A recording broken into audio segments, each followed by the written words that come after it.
Assalamualaikum warahmatullahi wabarakatuh. Rekan-rekan sekalian, kembali kita berjumpa di Jejak Semesta 65. Semoga kita semua dalam keadaan sehat walafiat, selalu dalam perlindungan Tuhan Yang Maha Kuasa. Rekan-rekan sekalian, pada kesempatan yang berbahagia ini, kita akan hadirkan satu berita lagi terkait dengan dinamika pencapresan 2024, di mana para relawan-relawan terus bergerak, para relawan, para capres itu terus bergerak untuk membentuk simpul-simpul kelompok-kelompok dan memberikan dukungan kepada mereka. Kali ini kita kembali hadirkan berita terkait dengan para relawan atau para buruh yang memberi dukungan terhadap salah satu capres, yaitu Anies Rashid Baswedan.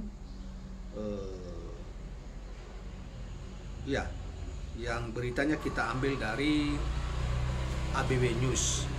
Saudara sekalian, tapi sebelum kita lanjut membacakan berita tersebut, saya berharap dan mohon kiranya kesediaan para pemirsa atau penonton untuk menekan tombol subscribe, like, dan share channel ini.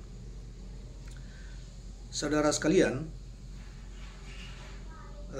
seperti bagaimana yang saya kemukakan tadi, bahwa berita tentang dukungan para buruh wanita maupun laki, pria, pada tanggal 8 Juli 2023 atau kemarin tanggal 7 kemarin itu memberi dukungan deklarasi terhadap capres Anies Rashid Baswedan. Diperkirakan ribuan buruh yang berkumpul di suatu tempat dan menamakan diri sebagai Forum Buruh Indonesia memberi dukungan terhadap Anies Rashid Baswedan. Baiklah kawan-kawan sekalian, lebih lengkapnya kita coba bacakan berita ini yang dimuat pada tanggal 8 Juli 2023 di ABW News ini. Keberhasilan Gubernur DKI Jakarta 2017-2022 menaikkan gaji buruh atau pendapatan buruh di atas ketentuan menjadi salah satu alasan buruh di Cirebon, Indramayu, Majalengka, dan Kuningan. Jadi ada di daerah Jawa Barat di Cirebon, Indramayu, Majalengka, dan Kuningan mendeklarasikan Anies for Presiden 2024 yang akan datang. Elemen buruh dari Ciayu Majak Kuning, Ciayu Majak Kuning maksudnya Cianjur, Majalengka, Indramayu, dan Kuningan Cirebon, Kuningan mengharapkan buruh kita bisa kerja layak, upah layak, dan hidup layak. Dan harapan itu dinilai mampu diperjuangkan oleh Anies Rashid Baswedan dan persatuan dalam koalisi atau oleh Koalisi Perubahan dan Persatuan KPP sebagai bakal calon presiden pada pemilu 2024 mendatang. Pak Anies berani menaikkan upah buruh Jakarta di luar ketentuan Omnibus Law. Kita dukung presiden yang berani mencabut Omnibus Law, cerdas dan bukan petugas partai, katanya.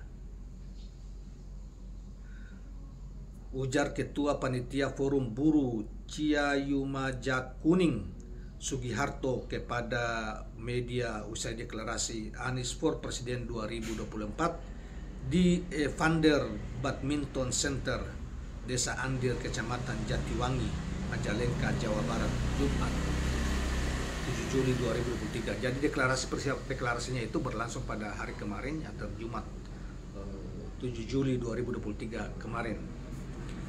Sementara berita yang kita petik itu ada pada tanggal 8 Juli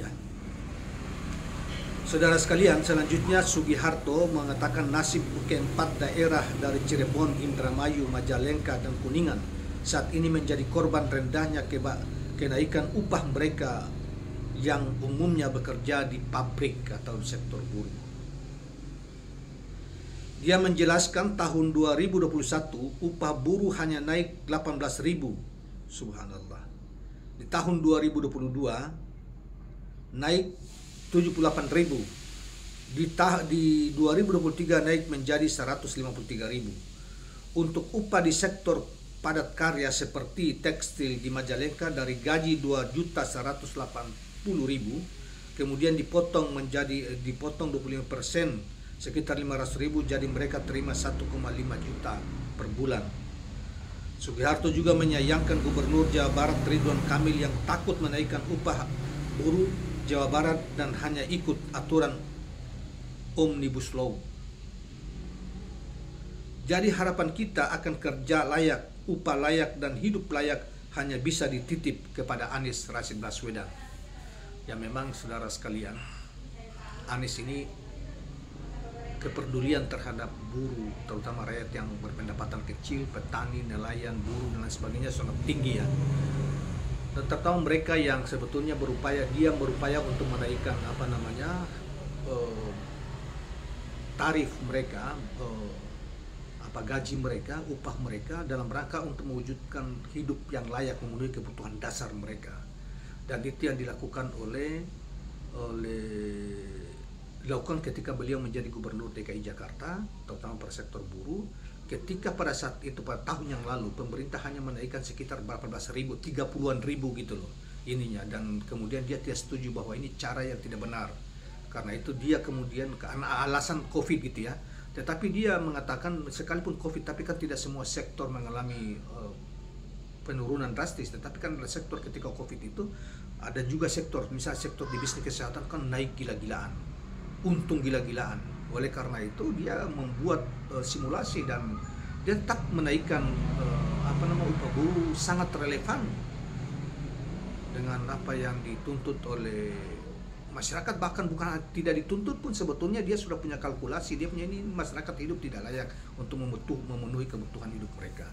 Karena itu tidak adil jika misalnya alasan tentunya tidak semua perusahaan yang bergerak di sektor lain kemudian diperlakukan, tetapi di sektor perusahaan yang sektor tertentu dia harus menaikkan upah buruhnya karyawan mereka. Itulah hebatnya Anies ya. Selain dia mengerti tentang seluk-beluk perekonomian, tetapi dia juga tidak mudah ditekan. Tetapi pemihakannya kepada rakyat itu jelas. Dia memihak secara adil dalam pengertian bahwa pengusaha juga tidak dirugikan, rakyat juga tidak dirugikan, tetap diuntungkan gitu loh. Itulah kepemimpinan Anies. Karena itu tidak salah kalau para buruh ini memberi dukungan ya. Dan saya kira kalau soal rakyat jelata, yang rakyat kecil yang penghasilannya kecil ini, rugi kalau mereka pada pilpres yang akan datang tidak memberi dukungan terhadap Anies. Rugi karena pertama dia mengerti soal ekonomi, mengerti politik, dan lebih dari itu adalah punya visi untuk membangkitkan kesejahteraan mereka, punya peduli terhadap nilai-nilai kemanusiaan mereka, dan bisa mewujudkan apa yang disebut dengan dasar negara Pancasila, yaitu khusus dasar tentang keadilan sosial bagi seluruh rakyat Indonesia.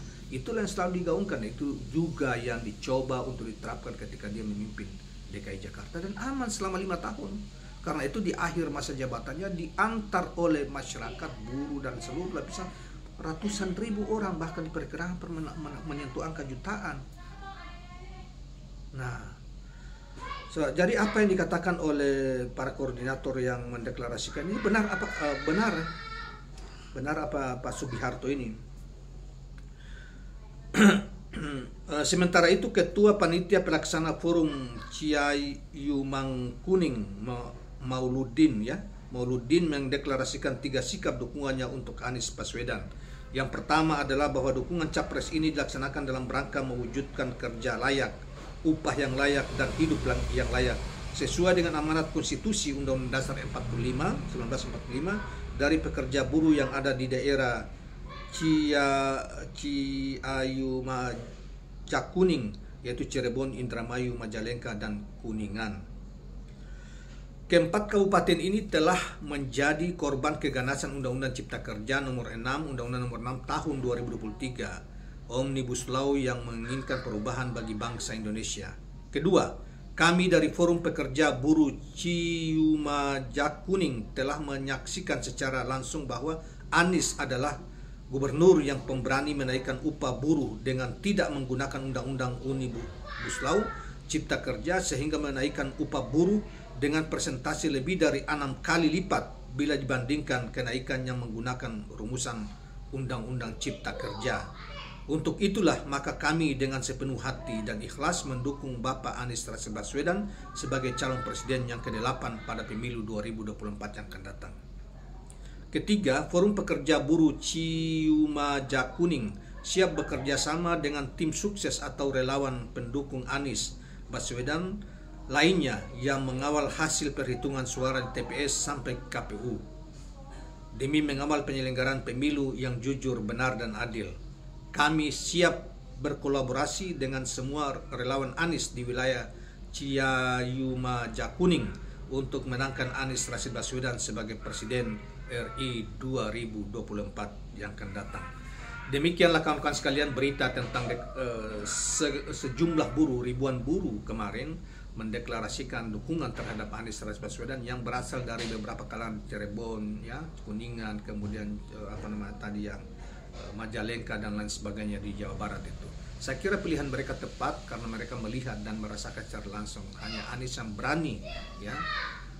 Ketika pemerintah pusat menaikkan Rp33.000, Anies menerobos itu dan melakukan dengan alasan seluruh perusahaan terkena dampak COVID. Dia justru tidak, karena dia bisa mengecek bahwa ternyata ada kelompok perusahaan di sektor tertentu yang berlipat keuntungannya ketika terjadi COVID. Itu adalah perusahaan-perusahaan yang berada di sektor kesehatan, sehingga dia tidak ada alasan untuk menaikkan pendapatan para buruh di sektor ini dengan mengabaikan apa yang diinikan oleh pemerintah pusat. Saya kira itulah yang benar, dan oleh karena itu para buruh dan terutama pekerja yang kelas yang di bawah, petani, nelayan, rugi kawan-kawan sekalian. Karena para pemimpin selama ini yang berpihak hanya kepada menengah ke atas atau mereka-mereka yang punya bisnisnya gede atau disebut dengan oligarki, termasuk Jokowi lebih pada pencitraan saja. Dia lebih pada tipuan pencitraan daripada sesungguhnya melaksanakan untuk membela masyarakat kecil. Benar. Karena itu, saudara sekalian, jangan sampai situasi seperti ini berlangsung terus-menerus dan membuat negeri ini dan saudara semua sekalian menderita berkepanjangan karena hanya warisan seperti kepemimpinan, perilaku kepemimpinan dan kebijakan itu mau diwariskan kepada pelanjutnya. Itu jangan sampai terjadi. Harus terjadi perubahan yang mendasar bagi bangsa ini. Siapa tokoh perubahannya? Anda mengerti semuanya. Dialah Anies Rashid Baswedan. Demikian kawan-kawan sekalian, jangan lupa subscribe, like, dan share channel ini. Assalamualaikum warahmatullahi wabarakatuh. Ratusan buruh yang tergabung dalam Forum Buruh Pekerja Parahyangan Timur Ciayu-Majakuning beserta warga melakukan deklarasi dukungan kepada Anies Baswedan. Mereka berharap Anies dapat mensejahterakan para buruh. 2024. Deklarasi dilaksanakan di Gor Evander Desa Andir, Kecamatan Jatiwangi, Majalengka, Jawa Barat pada Jumat siang. Setidaknya ratusan massa ikut dalam deklarasi yang dilakukan. Salah seorang buruh mengungkapkan bahwa Anies sendiri merupakan bapak buruh. Anies dipercaya akan memperhatikan para buruh yang ada di daerah seperti kawasan Majalengka ini. Upah yang diterima pekerja di Majalengka tergolong yang paling rendah. Anies dinilai berbeda dengan tokoh-tokoh lain yang mendukung Omnibus Law. Dari 2019 kami turun demo sampai sekarang Omnibus Law masih tetap dipaksakan oleh pemerintah. Sehingga rakyat, buruh, petani, nelayan tercekik gara-gara Anies Baswedan satu-satunya pada saat 2021. Pada saat Bapak Anies Baswedan menjadi gubernur, beliau berani menentang kebijakan pusat. Bahkan beliau sampai digugat oleh Apindo dan beliau menghadapi itu dengan senyum. Dan beliau bukan karena beliau apa? Karena beliau betul-betul mengedepankan tentang keadilan sosial bagi seluruh rakyat.